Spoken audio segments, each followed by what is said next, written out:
Bismillahirrahmanirrahim. Assalamualaikum warahmatullahi wabarakatuh.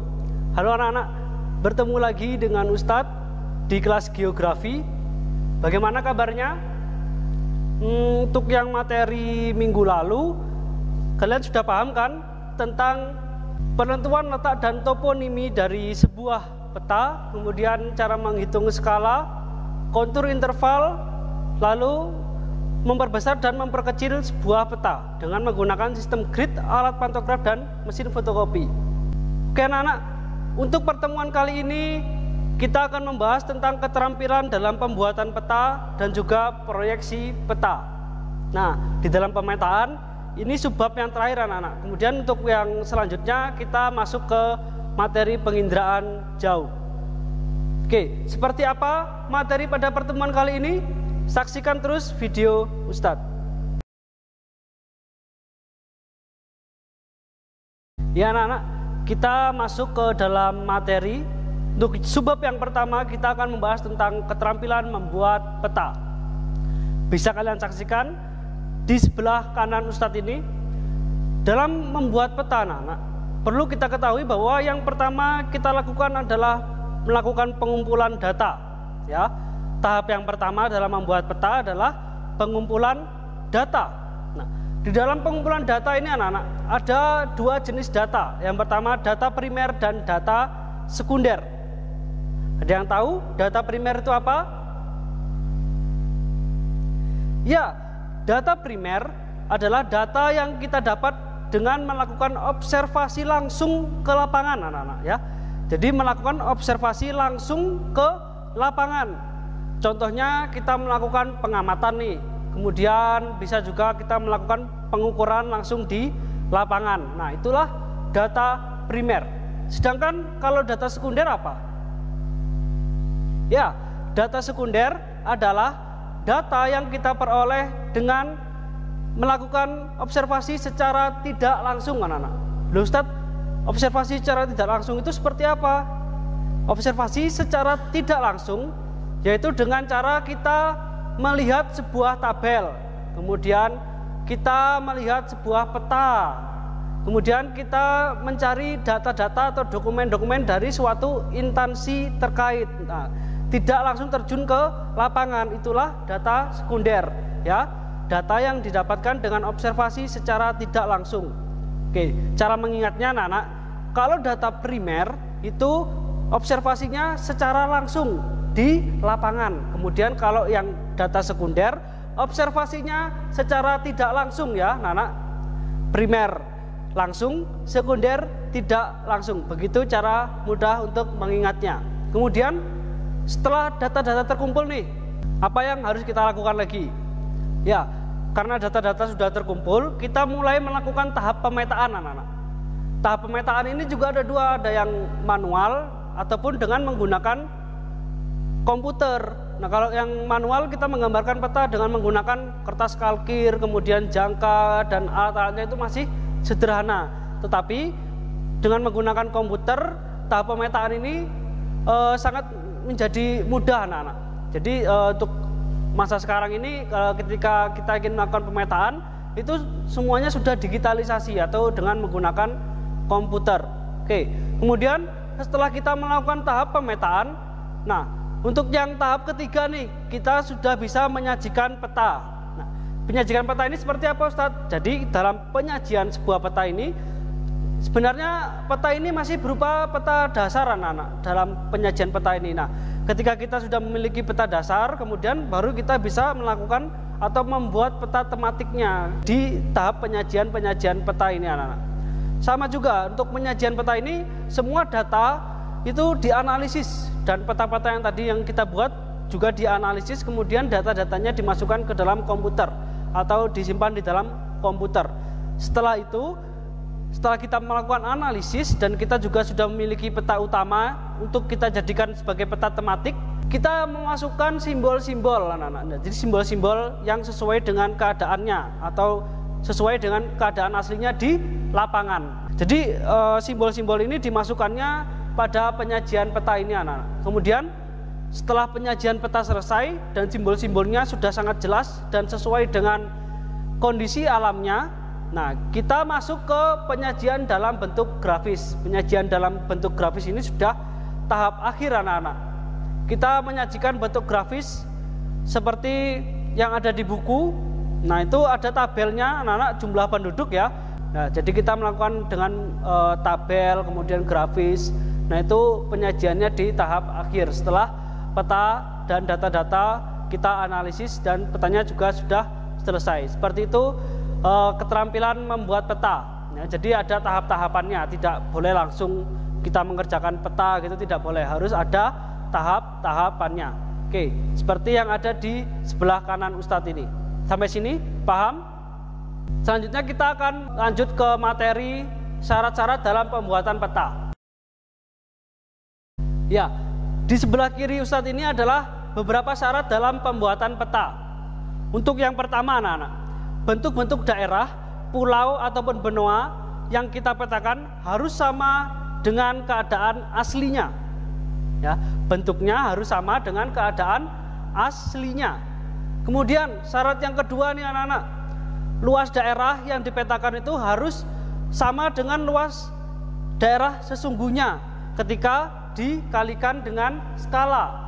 Ya, Ustadz ulangi, syarat yang kedua, luas daerah yang dipetakan harus sesuai dengan luas daerah sesungguhnya jika dikalikan dengan skala. Nah, kemudian yang ketiga, ini adalah jarak.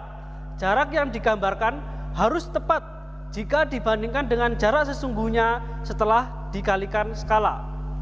Bisa kalian simak ya di sebelah kiri Ustadz. Jadi kalau jarak yang ada di peta itu harus tepat jika dibandingkan dengan jarak sesungguhnya anak-anak setelah dikalikan dengan skala. Ya, yang keempat, syarat yang keempat ini adalah data yang disajikan harus lengkap anak-anak. Data yang disajikan harus lengkap dan sesuai dengan judul peta kalian ya. Jadi semisal kalau kalian membuat peta persebaran penduduk di kota A tetapi datanya itu tidak lengkap ya, ataupun datanya tidak sesuai dengan judul peta yang akan kalian buat, nah itu tidak boleh anak-anak. Jadi data harus benar-benar lengkap dan sesuai dengan tema peta kalian. Kemudian syarat yang kelima, mudah dimengerti ya. Semisal kalau peta kalian terlalu banyak letteringnya atau tulisannya gitu anak-anak, kemudian informasinya juga tidak begitu jelas, tidak sesuai dengan simbol-simbol yang ada di peta dengan simbol-simbol di alamnya atau di wilayah sesungguhnya. Nah itu juga mengakibatkan kita sulit untuk mengerti sebuah peta anak-anak, ataupun sulit untuk menganalisis sebuah peta ya. Kemudian syarat yang keenam nih, peta itu harus rapi, indah dan menarik. Nah kalau kalian tadi pertemuan sebelumnya juga Ustadz sudah beri instruksi bahwa ketika kalian menggambar peta, warnanya itu harus jelas, harus sesuai dengan keadaan sesungguhnya. Kemudian penataannya juga harus rapi. Nah itu merupakan syarat-syarat dalam membuat peta anak-anak ya. Jadi harus rapi, indah dan menarik. Jadi tugas kalian penggambaran peta itu buatlah serapi mungkin, seindah mungkin dan semenarik mungkin. Nah itu akan ada nilai plus untuk kalian anak-anak. Ya, di materi selanjutnya kita akan membahas tentang proyeksi peta anak-anak. Bisa kalian lihat di sebelah kanan Ustadz. Ustadz juga sudah pernah singgung ya pengertian dari proyeksi peta di pertemuan awal-awal kita membahas pemetaan. Ustadz ulangi lagi nih anak-anak, kalau proyeksi peta itu adalah teknik untuk menggambarkan permukaan bumi ke dalam bidang datar ya. Ustadz ulangi bahwa proyeksi adalah teknik untuk menggambarkan permukaan bumi ke dalam bidang yang datar. Nah, proyeksi ini juga memiliki syarat-syarat anak-anak. Ada 3, ada konform, ekuivalen, dan ekuidistan. Kita masuk ke konform dulu. Konform ini adalah syarat proyeksi yang merupakan bentuk pada peta harus sesuai dengan bentuk sebenarnya. Diingat-ingat, konform berkaitan dengan bentuk peta harus sesuai dengan bentuk yang ada pada wilayah sesungguhnya. Seperti itu. Kemudian kita masuk ke syarat yang kedua, ada ekuivalen. Nah, kalau ekuivalen ini dia berkaitan dengan luas anak-anak. Jadi ekuivalen adalah luas wilayah atau luas area yang kita petakan harus sesuai dengan luas sesungguhnya. Ya, satu ulangi, kalau ekuivalen adalah luas wilayah yang kita petakan harus sesuai dengan luas wilayah sesungguhnya atau sebenarnya. Kemudian syarat yang ketiga anak-anak, ada equidistant. Kalau equidistant berkaitan dengan jarak. Nah, jadi jarak pada peta harus sesuai dengan jarak pada sebenarnya. Ya, Ustadz ulangi lagi bahwa syarat-syarat proyeksi peta ini ada 3, konform, equivalen, dan equidistant. Nah, ada cara mudah nih untuk mengingat syarat-syarat ini anak-anak. Diingat-ingat saja, kalau konform itu berkaitan dengan bentuk, kemudian equivalen berkaitan dengan luas, dan equidistant berkaitan dengan jarak. Ya, konform bentuk, equivalen luas, equidistant adalah jarak. Seperti itu ya. Jadi bentuk, luas, dan jarak yang kita petakan itu harus sesuai dengan keadaan sebenarnya atau wilayah sebenarnya. Seperti itu. Oke anak-anak, jadi jenis-jenis proyeksi peta ini di buku juga sudah jelas. Di sini Ustadz klasifikasikan menjadi 3 jenis proyeksi peta. Yang pertama, proyeksi peta berdasarkan bidang proyeksinya. Yang pertama ada proyeksi zenital atau biasa disebut dengan proyeksi azimut, ya, seperti itu. Zenital atau azimut. Nah, untuk proyeksi zenital atau azimut ini itu adalah proyeksi untuk memproyeksikan bola bumi di wilayah kutub sampai ekuator anak-anak. Jadi proyeksi peta zenital atau azimutal ini adalah untuk memproyeksikan di daerah kutub sampai dengan ekuator. Ya, jadi dari kutub sampai ke ekuator. Nah, tetapi anak-anak pada proyeksi zenital ini yang paling baik digunakan untuk menggambarkan wilayah kutub anak-anak. Jadi kalau zenital ini sangat baik sekali jika kita gunakan untuk menggambar atau memetakan wilayah kutub. Seperti itu. Kemudian yang kedua ada proyeksi silinder. Jadi kalau proyeksi silinder ini adalah proyeksi bola bumi untuk menggambarkan daerah ekuator anak-anak. Kalau yang zenital tadi dari kutub sampai ke ekuator, kalau yang silinder ini sangat cocok sekali digunakan untuk menggambarkan wilayah ekuator atau khatulistiwa lintang 0 derajat. Seperti itu. Nah, proyeksi silinder ini dia berbentuk silinder anak-anak ya, kayak tabung gitu. Nah, itulah proyeksi silinder. Sangat tepat sekali digunakan untuk menggambarkan wilayah ekuator. Oke anak-anak, lanjut ke proyeksi peta berdasarkan bidang proyeksi yang ketiga, ada proyeksi kerucut anak-anak. Nah, kalau yang kerucut ini sangat cocok sekali digunakan untuk menggambarkan wilayah lintang tengah.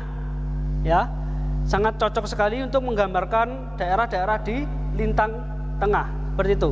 Ustadz ulangi lagi. Untuk yang klasifikasi pertama, proyeksi peta berdasarkan bidang proyeksinya ada 3. Proyeksi zenital atau azimutal sangat cocok sekali digunakan untuk menggambar wilayah kutub. Kemudian proyeksi silinder ya sangat tepat sekali untuk menggambarkan daerah ekuator. Nah, kemudian yang terakhir ada proyeksi kerucut yang sangat tepat sekali untuk digunakan menggambar wilayah-wilayah di daerah lintang tengah. Seperti itu. Oke, sebelumnya di sini Ustadz memiliki gambaran anak. Gambar proyeksi peta zenital atau azimutal, kemudian proyeksi silinder dan juga proyeksi kerucut yang bisa kalian lihat di sebelah kanan Ustadz. Nah, untuk yang proyeksi zenital tadi anak-anak, jadi titik proyeksinya itu menghadap ke bawah, hampir sama dengan yang kerucut tapi ini beda anak-anak ya. Kalau yang zenital tadi karena bentuknya seperti itu, dilihat dari gambar, nah itu sangat tepat sekali untuk menggambarkan daerah kutub. Seperti itu anak-anak. Kemudian kalau yang silinder ya, dia sangat tepat sekali menggambarkan daerah-daerah ekuator seperti itu. Nah, untuk yang kerucut nih tadi sangat tepat sekali untuk menggambarkan daerah lintang-lintang tengah. Jadi seperti inilah gambaran dari proyeksi zenital atau azimutal, proyeksi silinder dan juga proyeksi kerucut anak-anak. Oke, kita lanjut ke klasifikasi yang kedua.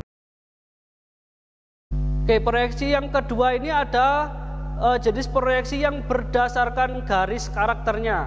Sama, ada 3 nih. Proyeksi normal, proyeksi kemiringan dan juga proyeksi melintang.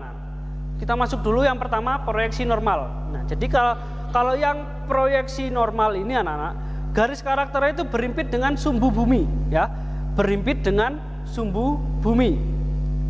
Kemudian kalau yang proyeksi miring, garis karakternya itu membentuk sudut miring anak-anak dengan sumbu bumi. Jadi sudutnya itu miring dengan sumbu bumi. Kemudian proyeksi yang melintang, garis karakternya itu tegak lurus dengan sumbu bumi anak-anak. Oke, Ustadz ulangi lagi bahwa proyeksi peta berdasarkan garis karakternya ada 3. Proyeksi peta normal, garis karakternya berhimpit dengan sumbu bumi. Kemudian proyeksi miring, garis karakternya membentuk sudut miring dengan sumbu bumi. Dan yang ketiga ada proyeksi melintang, garis karakternya lurus dengan sumbu bumi, ya, tegak lurus dengan sumbu bumi. Bagaimana nih gambarnya? Oke, kita saksikan gambarnya proyeksi peta berdasarkan garis karakternya ini anak-anak. Di sebelah kanan ini Ustadz memiliki 3 gambar. Inilah proyeksi peta berdasarkan garis karakternya. Untuk yang pertama, yang standar anak-anak, nah itu adalah proyeksi normal. Ya, jadi kalau proyeksi normal ini garis karakternya berhimpit dengan sumbu bumi anak-anak. Nah, bisa kalian lihat di gambarnya seperti itu. Kemudian kalau yang kedua, universal, ini yang proyeksinya miring anak-anak, ya, proyeksinya miring. Jadi gambarnya itu seperti ini, dia membentuk sudut miring dengan sumbu bumi anak-anak. Ya, gambarnya yang nomor 2 ini, universal atau proyeksi miring. Nah, kemudian yang ketiga, oblique. Oblique ini adalah proyeksi melintang. Nah, jadi dia membentuk garis karakternya itu tegak lurus dengan sumbu bumi. Seperti itu anak-anak. Jadi seperti inilah gambaran dari proyeksi peta berdasarkan garis karakternya. Oke, sekarang kita lanjut ke klasifikasi yang ketiga. Baik, jenis-jenis proyeksi peta yang ketiga berdasarkan titik persinggungannya. Juga ada 3 nih. Ada proyeksi tangen, proyeksi scan, dan juga proyeksi polysuperficial, ya, superficial. Kita masuk ke proyeksi tangan dulu. Nah, kalau yang proyeksi tangan ini bola bumi bersinggungan dengan bidang proyeksinya, jadi hanya bersinggungan saja, ya. Saya ulangi bahwa proyeksi tangan ini adalah bola buminya bersinggungan dengan bidang proyeksi, anak. Kemudian yang kedua ada proyeksi scan. Nah, proyeksi scan ini bola buminya berpotongan dengan bidang proyeksi. Jadi kalau yang tangan tadi hanya bersinggungan, tapi kalau yang scan ini dia sampai berpotongan anak-anak. Seperti itu. Kemudian kita lanjut yang ketiga, ada proyeksi polysuperficial. Nah, kalau proyeksi ini dia terdiri dari banyak bidang proyeksi anak-anak. Ya, Ustadz ulangi bahwa proyeksi tangan itu adalah bola buminya bersinggungan dengan bidang proyeksi. Kemudian proyeksi scan, bola buminya berpotongan dengan bidang proyeksi. Kemudian proyeksi superficial itu terdiri dari banyak bidang proyeksi.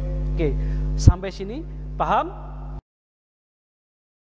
Ya anak-anak, ini Ustadz tampilkan gambar dari proyeksi tangan dan juga scan. Nah, kalau tangan tadi kan bersinggungan. Nah, seperti inilah gambarnya yang ada di sebelah kanan, dia bersinggungan anak-anak.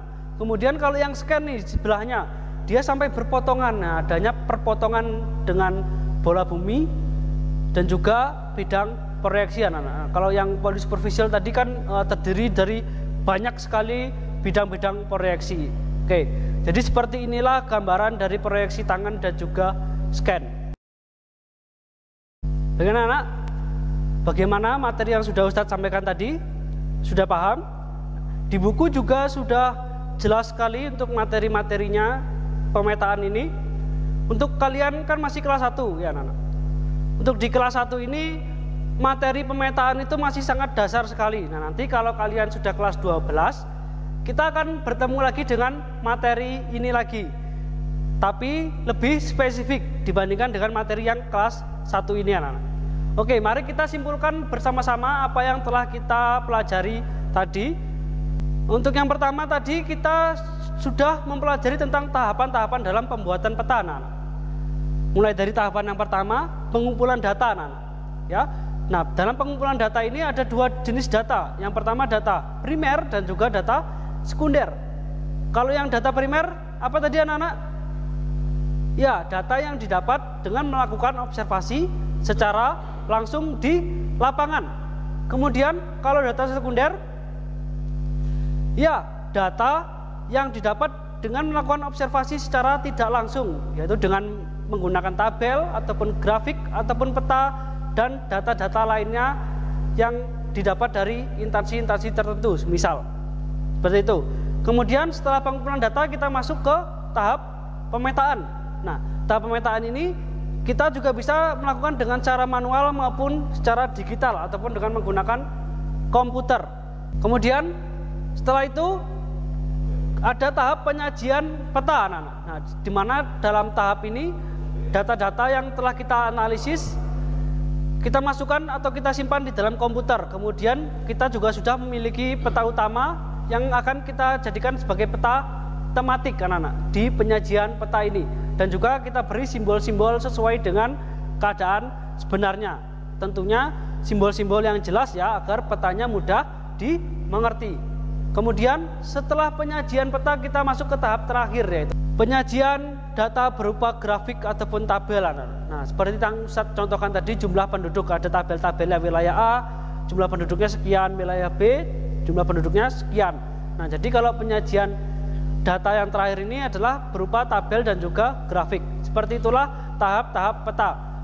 Kemudian materi yang selanjutnya ada syarat-syarat dalam pembuatan peta. Apa saja? Oke, yang pertama adalah bentuk daerah harus sama dengan bentuk aslinya, anak-anak. Kemudian luasnya juga harus sama dengan luas aslinya setelah dikalikan dengan skala. Kemudian jarak juga, ya, jarak harus sama yang dipetakan dengan jarak sebenarnya. Seperti itu. Kemudian data-data yang ada di dalam peta juga harus lengkap dan jelas, anak-anak. Kemudian syarat selanjutnya ada peta itu harus mudah dimengerti. Nah, yang terakhir, peta itu harus rapi, indah dan menarik, ya, bisa dipahami. Kemudian proyeksi peta, anak-anak. Nah, Ustaz tadi sudah klasifikasikan proyeksi peta itu ada 3, berdasarkan bidang proyeksi, berdasarkan garis karakternya, dan yang terakhir berdasarkan titik persinggungan. Kita masuk dulu atau kita simpulkan dulu yang berdasarkan bidang proyeksi. Ada 3, proyeksi zenital atau azimut yang sangat tepat digunakan untuk menggambar wilayah kutub. Kemudian proyeksi silinder yang sangat tepat untuk menggambarkan wilayah di daerah ekuator, dan proyeksi kerucut yang sangat tepat sekali menggambarkan wilayah di daerah lintang tengah. Kemudian kita masuk ke klasifikasi selanjutnya, ada berdasarkan garis karakternya, ya, proyeksi peta berdasarkan garis karakternya. Ada 3 juga proyeksi normal yang garis karakternya berhimpitan dengan sumbu bumi. Kemudian proyeksi miring yang garis karakternya membentuk sudut miring dengan sumbu bumi. Dan yang terakhir proyeksi melintang yang garis karakternya tegak lurus dengan sumbu bumi. Kemudian proyeksi yang terakhir berdasarkan titik persinggungan, ada proyeksi tangan yang bola bumi bersinggungan dengan bidang proyeksinya. Kemudian yang proyeksi scan yang bola buminya berpotongan dengan bidang proyeksi. Dan yang terakhir proyeksi polysuperficial, yaitu proyeksi yang terdiri dari banyak bidang proyeksi. Seperti itulah materi kita pada pertemuan kali ini. Untuk minggu depan kita sudah masuk ke materi penginderaan jarak jauh. Nah, jangan lupa tugas pemetaannya kalian, karena waktu terus berjalan, jadi sebentar lagi sudah kewajiban kalian untuk mengumpulkan. Oke, sampai sini bisa dimengerti?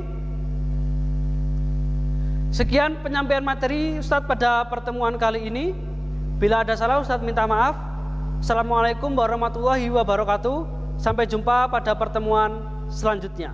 Terima kasih. رب اجعلني مقيم الصلاة ومن ذريتي ربنا وتقبل دعاء